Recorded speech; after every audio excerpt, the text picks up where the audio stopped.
Hello and welcome to NPTEL online certification on cryogenic electronics for quantum computing. This is lecture number 58 and we will be now looking into the challenges to metrology and sensing in quantum systems. So, we will look into the key challenges in metrology and sensing.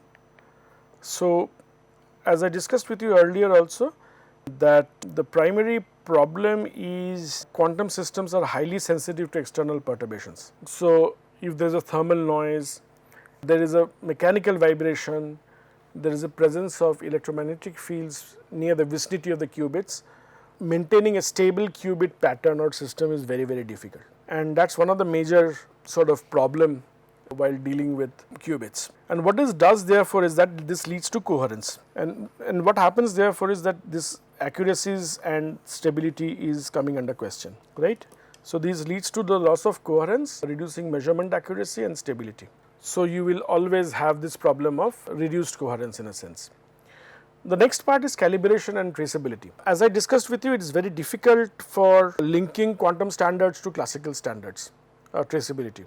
So, complex calibration processes are required for emerging quantum instruments. So, when you have quantum instruments available, their calibration becomes all the more difficult because the experimentation through which you will calibrate the processes are very complicated in a sense, which requires to a larger extent a very stable environment, not only that, a very stable measurement environment there. So, these are the two important challenges. Let us come to the third challenge, which is miniaturization and integration. You need to embed these quantum sensors into very, very small devices, and that is technologically challenging, which means that without sacrificing on the parameters of the sensors, we need to actually put these sensors on a scalable device, and that is the major concern which we will face as far as miniaturization is concerned. There is a heavy requirement of very, very precision fabrication with least number of contamination from an external world. As I discussed with the whole lecture of this lecture, that typically you require to also have cryogenics. Some do not require cryogenics, but most of the cases require cryogenics, and you also require to do a robust shielding, both thermal shielding as well as electromagnetic shielding, in order to ensure that the qubits do not get sort of attached to larger temperature, and electromagnetic shielding to increase the coherence. Measurement back action, what you do is that in quantum systems the act of measurement can disturb the system, as I discussed with you when I was discussing with you the Heisenberg's uncertainty principle, and therefore there is always a trade off between the measured precision and the system disturbances. So, you can do a very precise measurement. The cost you pay for it is that you disturb the system itself, right. And on the other hand, you can do with minimum disturbance, but the precision of measurement will be also coming under question. Now, since it is a probabilistic domain, reproducibility and stability is a major issue in quantum world, right. Since quantum effects depends upon extreme conditions, as I discussed with you, low temperature and isolation, both thermal and electrical, and therefore its stability is a big question. Similarly, ensuring long term reliability in terms of device to device consistency is very, very difficult, which means that if you do today an experiment on a particular transmon based qubit or superconducting qubit, and then you do the same experiment about or some other device you plug in here and try to form the same set of input, you try to find the output, you will see that they are not replicating over a device to device framework. So, if you need to extract accurate information from quantum state, this is limited by detector efficiency and noise, of course, because at the end of the day your detector which is trying to detect the quantum states, output quantum states, will finally be its noise, input noise, minimum input noise which it can handle, and its efficiency will be the final fidelity of the readout circuitry, and therefore we require a very high fidelity and low error readout systems, right. And that is very, very important when we discuss with you this is a demand for low fidelity and high readout circuitry is a very important task which you need to ensure. Okay. And the last part in a sense is that there is absence of protocols. Things are developing very fast, but as of today there are protocols, but there are no universal standards for quantum sensor benchmarking, right. And there are diversified platforms which are available for example, non-volatile centers, trapped ions, superconducting circuits, and which make the comparisons very much non-trivial in nature. So, let us come to SPADs, which is basically one of the sensors which is used, and is single photon avalanche diode sensors, right. Now, so let us come to a single photon. So, the outline of this is a single photon avalanche diode sensor. We will give an overview, key features, its structure and working, applications and the challenges which it faces. SPADs or single photon avalanche diodes are highly sensitive photodetectors, and they are actually used to detect single photons with precise timing resolution. So, if you remember when we were saying that optical mode of detection is one of the modes of detection, and you use a photodetector to detect the photons which are coming back from the qubits onto the readout circuitry.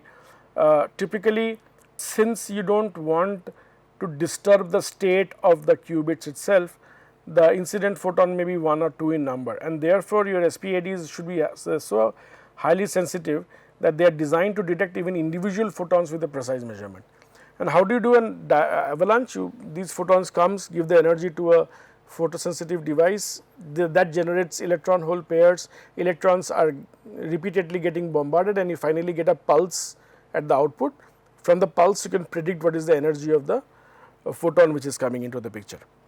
And typically they operate in Geiger mode, the single photon avalanche diode sensors, and they operate in Geiger mode, and therefore in the Geiger mode the diode is basically reverse biased and above its breakdown voltage, right. And when you reverse bias it, your active area of catchment becomes larger, and you are able to still detect a very single photon, because as it crosses the depletion region, electron hole pairs are generated, and since it is reverse biased by a large amount, the strong electric fields are present within the depletion region, that results in a sudden spike in the output current as a such. And therefore, SPADs working at Geiger mode gives you a very sensitive sensor design. A single photon sensitivity basically can detect individual photon, and typically therefore, they are ideal for low light or low photon energy applications, right. Now, as I discussed in the previous slide, this time around if I use photon absorption, the charge in the carrier triggers an avalanche breakdown, generating a measurable current that I discussed with you a short while ago, that U11. So, each electron generating large number, because of its energy, generating large number of electron hole pair, and as a result you will have breakdown happening, right. So, there are two types of breakdown, Zener and avalanche. Here we are looking into the avalanche breakdown, and as the name suggests, it is much more of a recursive phenomena, and once electron goes and generates an electron hole pair, the electron hole pair, because of strong electric field, generates further electron hole pair. If we do not do avalanche, generate large amount of electrons out of it, the amount of current which is generated will be very small. So, in order to have a measurable current pulse, we depend on avalanche multiplication. Now, we do a Geiger mode operation for these SPADs, and they are based on breakdown voltages to ensure, typically breakdown voltages, so that at least one photon can trigger a detection. We require a very good time resolutions, right. Typically of the order of few pico to nanoseconds is sort of a time resolution we require for SPADs. Now, SPADs are similar in structure to standard PN junction diodes, but are optimized for avalanche multiplication and quenching. And this avalanche multiplication we have already discussed. Quenching circuits are basically to stop the avalanche and reset the diode, because you see once a photon comes, strikes onto your system, and you have an avalanche multiplication taking place. If you wait for infinitely long duration of time to have the current pulse coming in the output, that is very difficult, right, because you give more time. Within that period of time, another photon comes into picture, it will be very difficult for you to measure it, because there will be interference of two pulses. So, what you do, you quench the circuit. Quench the circuit means you stop the avalanche and reset the diode to its original state, so that it is able to accept the next set of photons. There are two types of multiple quenching techniques available to stop the avalanche. One is the series resistance. This is simple, but it is relatively slow, so your resolutions gets affected because of this. You do active switching, in which you do an electronic switching, right, and large resistance in series, you do electronic switching, and the recovery times are relatively much faster in this case, right. So, we have got two types of quenching, one is passive quenching and another is active quenching. Then there is a gated mode quenching, where you do a short activation periods and reduce dark count. So the activation periods are small, right, which means that the time or in time domain, the amount you are keeping the device active is relatively small. This ensures that when there is no photon coming, then your dark counts are very low, and that is the reason you see that we have able to reduce the dark count to a typically a low value. After a state is detected, you can do an active or passive quenching circuits for the SPADs. Typically used in quantum key detections distributions. They are also used in LIDAR, which is light detection and ranging for autonomous vehicle. For AV is you do fluorescence lifetime imaging microscopy, then time correlated single photon counting, and astronomy and biomedical applications. And these are the references from where you can get further studies into each one of them individually, right. And these are the applications of the systems here. Now, let us look at the challenges which we will face while doing this sensor design. Typically, the dark count is one of the major problem, because these gives you false detection due to thermal noise. When you have a thermal noise available in the system, even when there is no photon available, your pulse counts becomes very large, and these are dark counts. We do not want the count to come into picture, but they happens nonetheless. So, after pulsing there is also something known as secondary avalanche, and these happens because of trapped carriers. So, when the carriers are trapped and when they release and they accelerate, they start giving you secondary avalanches at a very short period of time, right. Now, there is also, as I discussed with you in the previous slide, there is a dead time concept. Dead time concept is basically meaning that after you have detected a photon, you need to wait minimum some duration of time before the next photon can be detected, right. That is known as a dead time. Now, you need to make the dead time as small as possible, right, but there are again physical limitations to these dead times. So, majorly dark counts after pulsing secondary avalanches and dead counts are sort of challenges which you face. So, let us come to the challenges of quantum computing, and let us look at the quantum technology here. As I discussed with you quickly, we can go through it, that quantum bits are fundamental units 0 and 1, and therefore, you can lend the states having powerful parallelism. The advantage is potentially faster solutions are available than classical systems. Now, we have also looked into quantum technology, we looked into, so the broader field is in the area of sensing, communication, metrology and more. Scope is, as we were just now discussing, SPADs was one of them, quantum sensors, quantum communication, clocks and computing. We are more interested in computing, therefore, a subset of quantum technologies are focused on computing using qubits. In this case, the scope is performing computation using quantum algorithms, and that will give you a much more faster way of doing the things, much faster way of generating the output. Now, what are the challenges in quantum computing? As I discussed with you, scalability, decoherence and extreme operating condition. Let us look at error correction and noise management. As I discussed earlier, mitigating the noise, quantum noise is very critical to sensing, computing and communication, and error correction is obviously done. However, it is resource heavy commodity, and there are yet to be have practical examples in all platforms. Then integrating quantum with classical systems is again a major concern, because the interface should be such that it should be ultra fast with extremely low latency. Then how do you synchronize the data at the classical system and a quantum system? That is also a major challenge which is there, and therefore, all hybrid systems which are basically classical and quantum world mixed together on the same platform, there is a limit in the performance because of the above two problem.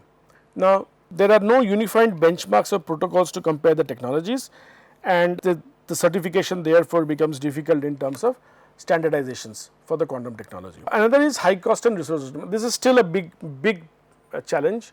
The whole idea of infrastructure of cryogenics, and if you want to do optical laser systems, are expensive, and it limits accessibility and scalability, right, obviously, because if you want to scale the number of qubits, it is very difficult, it relatively very high cost, and there is resource constraints are there are large number of resource constraints available. Security is obviously a major concern, especially in the terms of cryptography, and quantum cryptography actually raises new standards and their threats, but nonetheless, quantum cryptography is a very upcoming field where people have contributed to a larger extent.